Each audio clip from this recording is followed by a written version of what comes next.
ഈ രാജഗോപാൽ എന്നൊരു മനുഷ്യനൊന്നും ചെയ്യാൻ എടുത്തില്ല. അദ്ദേഹം പുഞ്ചിരിച്ചുകൊണ്ട് വരുന്നു, കുറേ നാളായിട്ട് ഇങ്ങനെ നടക്കുന്നു, എല്ലായിടത്തും പോകും. സ്വാഭാവികമായിട്ടും ഉണ്ടാകാവുന്ന ഒരു സഹതാപ തരംഗം വന്നു. അത് കൃത്യമായിട്ട് രാജഗോപാലിന് സഹതാപം തരംഗം ഉണ്ട്. തരംഗം എന്ന് പറയുന്നില്ല, സഹതാപത്തിൻ്റെ വോട്ടുകൾ അന്ന് ലഭിച്ചിരുന്നു. അത് പിന്നെ ഒരിക്കൽ കൂടി ലഭിക്കണമെന്നില്ല. കാരണം 5 വർഷം കൂടി ഇദ്ദേഹം പ്രായം ചെല്ലുകയാണ്. അപ്പോൾ തന്നെ ഈ 5 വർഷം കൊണ്ട് തന്നെ ഈ പ്രായം ചെന്ന മനുഷ്യനെ കൊണ്ട് MLA എന്നുള്ളതിൽ കണ്ട ആൾക്കാർ ഇനി ഒരിക്കൽ കൂടി ഇദ്ദേഹത്തെ വേണ്ട എന്ന് തീരുമാനിക്കുന്നതും നേരത്തെ ജയിപ്പിച്ച ആൾ തന്നെയാണ്. അപ്പോൾ ആ 8000 വോട്ട് അവിടെ ഒഴുകിപ്പോയി. അവിടെയാണ് നമ്മുടെ വീണ്ടും ശിവൻകുട്ടിക്ക് അതൊരു സാധ്യത വരുന്നതും ശിവൻകുട്ടി കൽപ്പുടി ഒരു പോസിറ്റീവ് സംഭവം ഉണ്ടായത് കെ മുരളീധരൻ വരുമ്പോഴാണ്.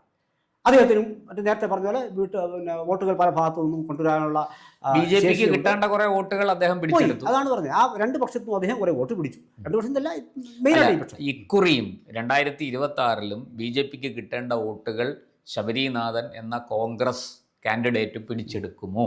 ബിജെപിക്ക് കിട്ടേണ്ട വോട്ടുകൾ പിടിക്കാൻ ഒരുപക്ഷെ ശബരിനാഥന് സാധ്യമല്ല. അത് സംശയമൊന്നും വേണ്ട. കാരണം ചില പഞ്ചായത്ത് ഇലക്ഷനും ലോക്കൽ ബോഡി ഇലക്ഷനിലും ഒക്കെ കാണുന്നതാണ്.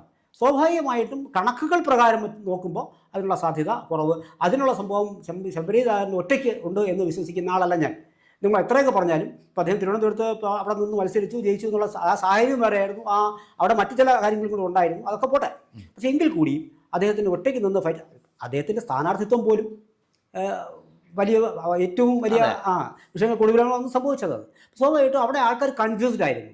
ശബരിനാഥൻ എത്ര കണ്ട് അവിടുത്തെ നിയമക്കാർ ഉൾക്കൊള്ളുമെന്ന് എനിക്ക് ഉറപ്പ് പറയാനായിട്ടില്ല. അവിടെ ചോയ്സ് എപ്പോഴും എനിക്ക് തോന്നുന്നത് ഒന്നുകിൽ രാജീവ് ചന്ദ്രശേഖർ ഇല്ലെങ്കിൽ ശിവൻകുട്ടി എന്നത് തന്നെയാണ്. എനിക്ക് അതിനപ്പുറം ഒരു അത്ഭവം അവിടെ സംഭവിക്കാൻ. ശരിക്കും മത്സരം ഇവർ തമ്മിലായിരിക്കും മത്സരം.